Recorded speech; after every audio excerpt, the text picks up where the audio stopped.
Shalom, salam jumpa dalam acara Light of Revival, renungan firman Tuhan yang akan menuntun kita hari ini. Renungan kita terambil dari 1 Tawarik 17 ayatnya yang ke-27. Kiranya engkau sekarang berkenan memberkati keluarga hambamu ini, supaya tetap ada di hadapanmu untuk selama-lamanya. Sebab apa yang engkau berkati ya Tuhan, diberkati untuk selama-lamanya. Berdoalah buat keluarga kita. Saudara-saudara yang dikasihi Tuhan Yesus Kristus, bagian firman Tuhan ini berisi doa permohonan yang dinaikkan oleh Raja Daud kepada Allah. Di dalam ayat 27 ini kita melihat bahwa Daud memberikan teladan yang baik bagi kita sebagai orang tua. Dia berdoa untuk keluarganya.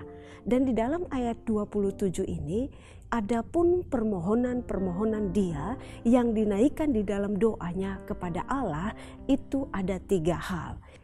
Yang pertama, yang menjadi doa permohonan Daud di hadapan Allah adalah dia meminta supaya Allah kiranya menepati janjinya. Saudara-saudara yang dikasihi di dalam nama Tuhan Yesus Kristus, apa janji Allah kepada Daud dan keluarganya? Dikatakan bahwa Allah akan memberkati keluarganya selama-lamanya. Bahkan dari keturunannya lah, salah satu anaknya lah yang akan membangun bait Allah atau rumah Allah. Dan kita perhatikan bahwa di dalam permohonan Daud ini, Daud tidak memaksakan kehendaknya.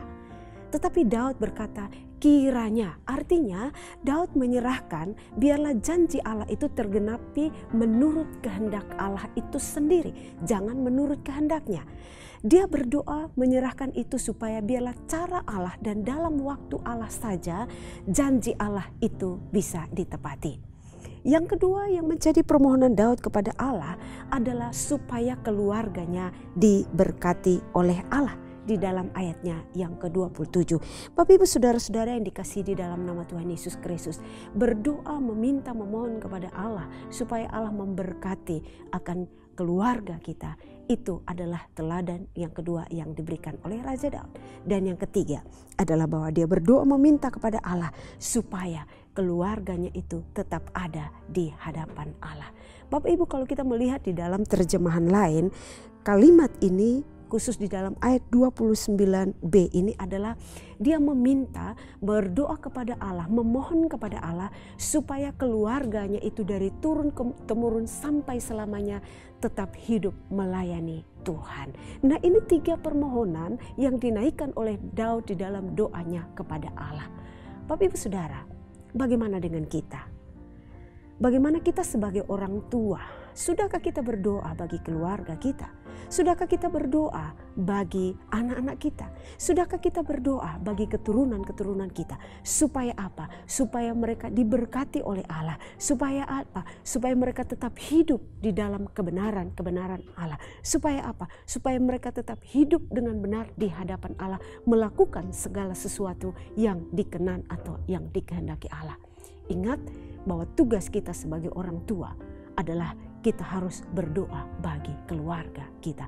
Mari kita bersama-sama belajar daripada Raja Daud yang bukan hanya berdoa bagi dirinya sendiri, yang bukan hanya berdoa bagi kepentingan dirinya sendiri, tetapi dia juga bertanggung jawab mau berdoa, datang merendahkan diri di hadapan Tuhan, menyerahkan keluarganya kepada Tuhan.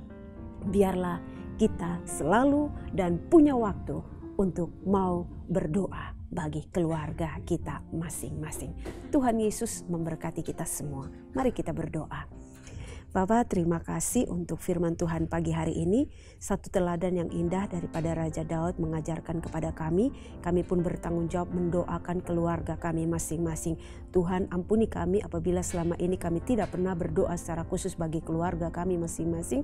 Biarlah mulai hari ini dan seterusnya kami selalu datang dan berdoa, menyerahkan keluarga kami di hadapan Tuhan. Bukan saja diberkati, tetapi supaya tetap hidup benar di hadapan Allah. Diberkatilah firman-Mu dalam hidup kami semua. Dalam nama Tuhan Yesus kami berdoa kepada Bapa di sorga. Amin. Jemaat Tuhan, mari terus jadikan firman Tuhan sebagai pelita dan terang bagi jalan hidup kita. Shalom.